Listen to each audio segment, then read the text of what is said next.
സെയ്ഫ് അലി ഖാനെ വീട്ടിൽ കയറി ആക്രമിച്ച കേസിലെ പ്രതിയെന്ന് സംശയിക്കുന്നയാൾ പിടിയിലായി. മധ്യപ്രദേശിൽ നിന്നാണ് മുംബൈ പോലീസ് ഇയാളെ കസ്റ്റഡിയിലെടുത്തത്.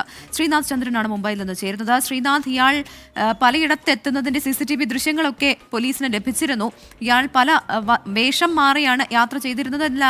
അതിൽ നിന്ന് വ്യക്തമാവുകയും ചെയ്തിട്ടുണ്ട്. ഇയാൾ ഇപ്പോൾ പിടിയിലായിരിക്കുന്നത് മധ്യപ്രദേശിൽ നിന്നാണെന്ന് മനസ്സിലാക്കുന്നു.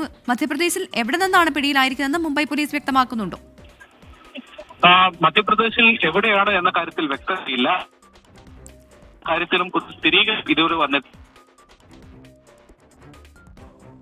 ശ്രീനാഥിന്റെ ടെലിഫോൺ ബന്ധത്തിൽ ചെറിയൊരു പ്രശ്നമുണ്ട്, അതുകൊണ്ട് ഇടപെടുകയാണ്.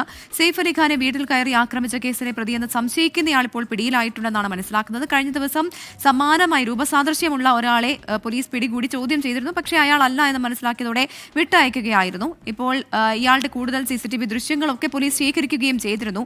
ഇയാൾ വീട്ടിൽ നിന്ന് ഇറങ്ങിയത് സെയ്ഫ് അലി ഖാന്റെ വീട്ടിൽ നിന്ന് ഇറങ്ങിയ ശേഷം വസ്ത്രം മാറി, പിന്നീട് വീണ്ടും വസ്ത്രം മാറി, അങ്ങനെ ഈ ഷർട്ട് മാറ്റിയാണ് അയാൾ യാത്ര തുടർന്നിരുന്നത്. അയാളുടെ CCTV ദൃശ്യങ്ങൾ പലയിടത്തു നിന്ന് പോലീസ് ശേഖരിക്കുകയും ചെയ്തിരുന്നു. ഇപ്പോൾ ശ്രീനാഥ് ചന്ദ്രൻ ചേരുന്നുണ്ട്. ശ്രീനാഥ്, കേൾക്കാമോ? തുടരാം.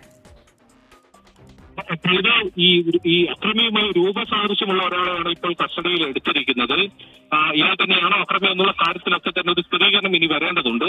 മധ്യപ്രദേശിൽ ഒരു ട്രെയിൻ ശരി ശ്രീനാഥ്, ടെലിഫോൺ ബന്ധത്തിൽ ചെറിയ പ്രശ്നമുണ്ട്, അതുകൊണ്ട് ഇടപെടുകയാണ്. ഉടൻ തന്നെ വ്യക്തമായി ടെലിഫോൺ ആയതിനു ശേഷം, അതായത് ആ കോൾ വ്യക്തമായതിനു ശേഷം എത്താമെന്ന് പ്രതീക്ഷിക്കുകയാണ്. രൂപസാദൃശ്യമുള്ള, അതായത് ആ പ്രതിയോട് രൂപസാദൃശ്യമുള്ള ഒരാളെയാണ് നിലവിൽ പോലീസ് പിടികൂടിയിരിക്കുന്നത്. കഴിഞ്ഞ ദിവസം സമാനമായ രീതിയിൽ ഒരാളെ പോലീസ് പിടികൂടി, പക്ഷേ ചോദ്യം ചെയ്യൽ അയാളല്ല എന്ന് വ്യക്തമായതോടെ വിട്ടയക്കുകയായിരുന്നു.